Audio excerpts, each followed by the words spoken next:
Dear students, let us start the discussion on today's newspaper, that is 6th April 2016. The first article is related to the monetary policy. Now, you know that the repo rate is decreased by 0.25 basis points. It means that the funds will be cheaper by that particular extent. So the repo rate means the cost at which the banks are borrowing from RBI. As this rate is decreased, we expect that the market rates, that is interest rates, will also come down. In this context, what made the Raghuram Rajan to take this particular decision, that is RBI to take this decision? Now, I can see four important things over here. United States Fed hikes.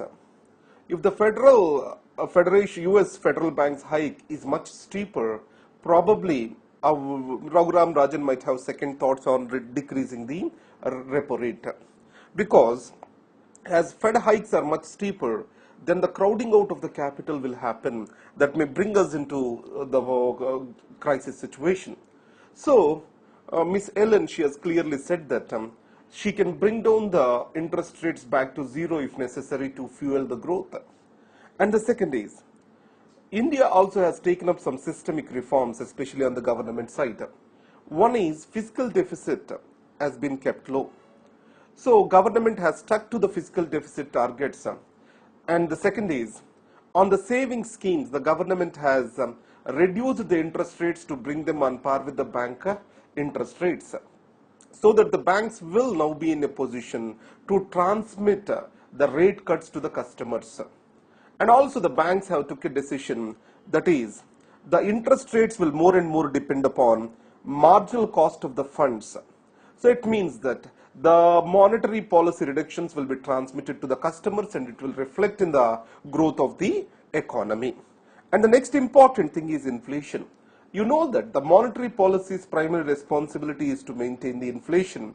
So there are two factors which determine the inflation: the actual cost of the prices and people perception on the inflation. And the people perception on the low prices too and their continuation is relatively positive now. And the second is, previously the low inflation is due to base effect. The base effect means, let's take this way, I am comparing these two things. The base is normal, and now in this comparison what I will do is, so I am comparing apples with oranges over here. So this appears loss in price because of the lower base effect. It means the comparison base is different. As we compare last year's the same month prices to this year's same month prices, if the last year's prices at that point of time are very high, now a little reduction in the prices now, it shows that the prices are relatively less. So the base effect led low inflation is not the reason for lower prices now. It is mostly due to the real reduction in the food inflation. So these are the factors, I think, that has pushed the Raghuram Rajan towards taking a decision. And he also gave a positive note that this trend will continue further. Coming to the Lagarde's statement. Now, the global downturn is still continuing, and the global economy is losing momentum. So you can see the United States Fed hike, the rate hike by the Federal Bank, it has got many repercussions in the European economy. On the other hand, Chinese slowdown, competitive devaluation of the currencies by various countries, all these are the negative signs for the global economy. So that's why IMF is going to downgrade its projections for the global economic outlook for the in the next month. So it shows that it is the time India can be the bright spot for the growth of the to bring the momentum to the global economy. So this is the right, at this moment, this is the right step, I can say. Coming to the India-Saudi relations. Now let's see India-West Asia relations in broad. Always, if you follow this Gulf Cooperation Council news, so the GCC, generally which is dominated by the monarchs, are ruling elite of the West Asia, that is Saudi Arabia, UAE, all these countries. So they always make the statements in support of the Pakistan and against India. Now, UAE, Prime Minister's visit to UAE and Saudi Arabia has brought a different tone in which the joint statements, that is 2010 Riyadh Declaration, UAE Declaration last year and this year's declaration with Saudi, they all talk about opposition to the terrorism as an instrument of state policy. So this is directed towards the Pakistan. So in this context, the Iran-Saudi Arabia rivalry is from very long. So the strategic balance in this area was played by the US, and US has more tilt towards the Saudi Arabia, UAE and Gulf this GCC. So in this context, USA is withdrawing from its or else our USA's dependency on the energy resource of the West Asia is decreasing. So in this context, a new opportunity is provided for the emerging economies to engage over here. So India, immediately after the independence, it has seen it as an engagement between Iran and Saudi Arabia, a two-dimensional engagement. Later it has become a three-dimensional engagement of balancing between Iran, Saudi Arabia and Israel. Now this perspective is changing. That is Muslim world versus the West. This perspective is changing. The major reason will be the growth of Islamic State. And also, the West Asia itself is in a transition phase now. So in this context, the Saudi Arabia also wanted to extend its relationships with India. The reasons being, the Saudi Arabia, now it feels abandoned by the United States. The energy, or the major source being the oil prices are drastically falling. I remember a friend saying that after the oil, the biggest export of the Saudis is dates. So now, it means that's what is a unidimensional economy is. The economy is majorly dependent on only one thing. If you can remember what is happening in Brazil, the Brazil previously only dependent on commodity exports. So that is minerals. Similarly, Saudi is only dependent on the oil. So there is a good chance that the Saudi economy can fail. And the next is, with regard to the Iran becoming a new force, the competition is increasing. It means the bargaining is more shifting towards the buyers rather than to the suppliers in the case of the oil market. So in this context, India is also an important market for the Saudi. For energy security, India is dependent on the Saudi. And the second is, Saudi also has the largest sovereign fund which India is looking for its infrastructure investments. The most important cooperation which they are getting is this, with regard to the counter-terror cooperation. So most of the people perpetuating the terrorism, they operate through the middle countries, especially in the West Asia, that is UAE, Saudi Arabia. We can choke these lines now. And Saudi Arabia and India, already an indirect extradition treaty is working between these two countries. And finally, the third important thing is about defense cooperation. Remember that Saudi Arabia is the second largest importer of the arms. Previously, it was the first larger. Now, as per the statistics, India is the first largest importer, followed by Saudi. So, in this case, if India develops the military-industrial complex, the defense cooperation can provide for a new dimension. So now, what the author says is a caution. If we are making our West Asia policy if we are seeing that through the lens of Pakistan, in the long run, it may damage our interests. It may increase our rivalry with Iran. So, West Asia policy of India shall be more a balancing act as like in the past. Coming to the simultaneous votes, we are talking about whenever Lok Sabha and Legislative Assembly votes are simultaneously conducted, then how it will impact the voting behavior. So the first thing is, what is the positive argument of simultaneous conduct of elections? So the governments of the day can focus more on governance rather than electioneering. In India, there is a permanent campaign syndrome where the political parties are always in election mode rather than focusing on governance of the country. So to come out of this, Prime Minister Modi and even the BJP manifesto are talking about the simultaneous conduct of Lok Sabha and Legislative Assembly elections.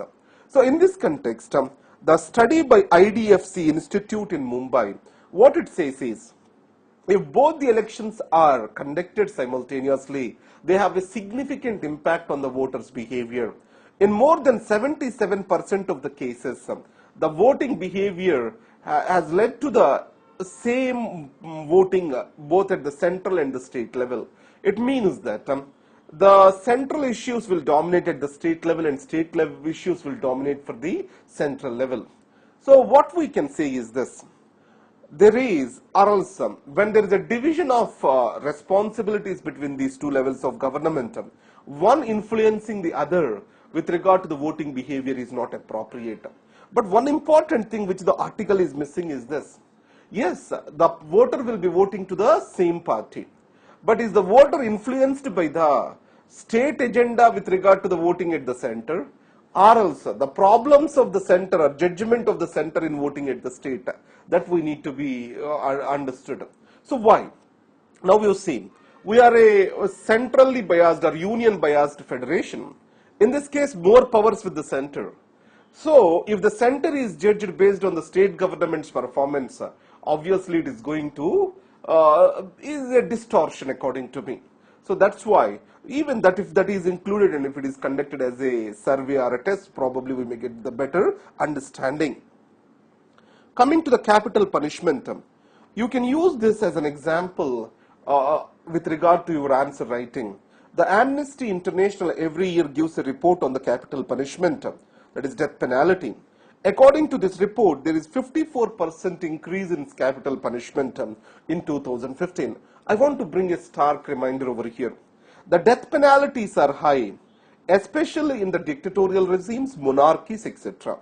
So if you take China and few of the countries in Africa, Middle East, there the death penalties are high. In India, which is being a democracy, here also death penalties have increased. That means we are having the harsher laws in comparison to the many of the dictatorial countries. That's what is the point which I want to bring over here.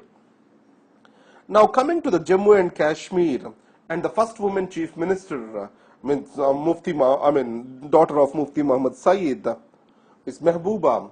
To what extent she will govern the things? This article is mostly political and we don't need to study for this. And next is the trafficking in India. Now, what are the problems with regard to the women trafficking in India? So the laws are not clear. So we have anti-trafficking laws, forced labor laws. If you see Article 23 of the Constitution, it prohibits trafficking and forced labor. But what is forced labor and what is immoral trafficking are not defined properly by the laws in India. Now, let's take, there is an UN protocol, the UN Protocol 2003, to prevent, suppress and punish the trafficking in persons. That is what is the protocol. It has defined what is trafficking is. Now, India relies as a signatory of this particular UN convention on the definition given by it. And the second thing is, the Indian Penal Code, the IPC, the section 370 recently which is amended, it has provided some definition of the trafficking, but it ignores what is meant by forced labor. So lack of clear definition is one thing. And coming to this, especially between India and Nepal, India and Bangladesh, this women trafficking is a major problem. What is the major reason over here? That is porous borders. And once they are being caught to the law enforcement officials, they don't have a direction how to deal with them. So there is no coordination between the government shelters, NGOs who are working to their cause. And added to that, they become the double victims because they are foreigners and they have no identity in India. And also various laws such as Foreigners Act, etc. suggest for their deportation. So these are all provides for another complex dimension to the Indian law enforcement agencies. So this is what is the major problem. Coming to the United States, remember that at the Nuclear Security Summit, President Obama has advised for the reduction of the nuclear stockpiles in South Asia. He sees South Asia as a trigger point for the nuclear terrorism. because one thing is the Pakistan is taking these tactical nuclear weapons which are easily carryable and also which can be easily or vulnerable for the theft. So in this case, the America clarified that their comments are more related to the Pakistan's tactical weapons rather than directed to India, because India has said it is lack of understanding of India's defense posture. And India is also not interested for hyphenating between Pakistan and India. So United States has clarified that there is no point of hyphenating, because India-United States relations are going to be the defining relations of the 21st century. So there is no point in hyphenating between these two countries. Now, you know the string of pearls, and previously a question has come up on string of pearls in your mains. So in this case, with regard to Sri Lanka, when the new government has come into power, it has kept on hold the Colombo port project, which is of $1.4 billion. So the Chinese investments are on doldrums.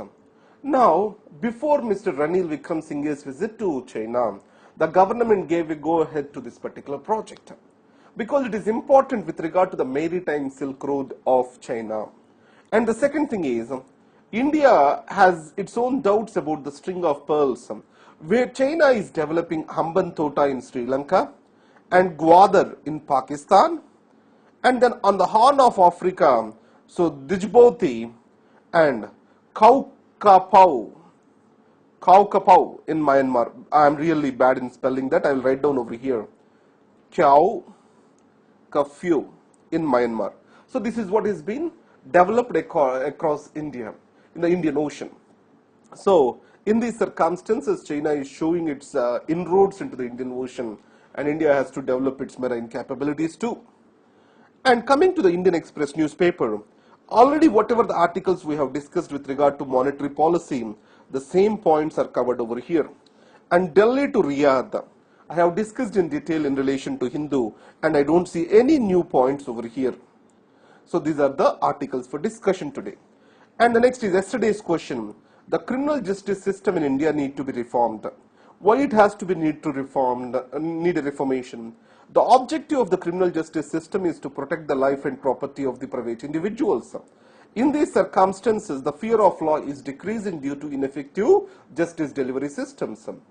So, low conviction rate and huge pending cases are the major reason. To decrease this, what the India has to do? The strengthening of investigative mechanisms, forensic laboratories, and then judicial reforms, especially decreasing the judicial workload, increasing its capabilities. After that, innovative mechanisms such as restorative practices, plea bargaining, mediation, these are the new practices in judiciary need to be taken forward. And the next is, yesterday the article talks about making the Indian Penal Code into 4 these things. You can say that. So in this context, National Judicial Commission, Madhav Menon Committee on Criminal Justice Delivery System has said multiple differentiated codes for social and economic crimes, and also it has recommended for perspective or else presumptive justice, and these things, and victim centrality you can quote as an extra point over there. Again, known points first, common points first, special points later. That has to be the rule. Thank you very much. All the best.